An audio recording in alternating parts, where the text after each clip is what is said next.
Beware about your friends.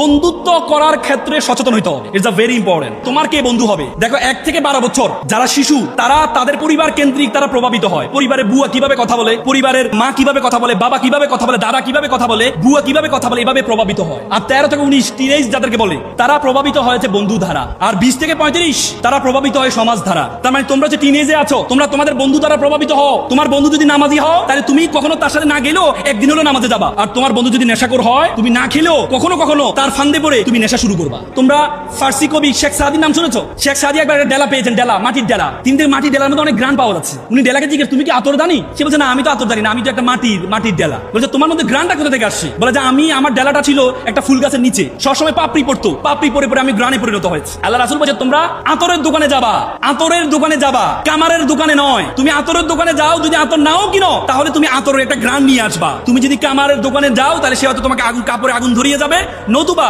একটা বাজে গ্রান নিয়ে তোমাকে ব্যাক আসতে হবে।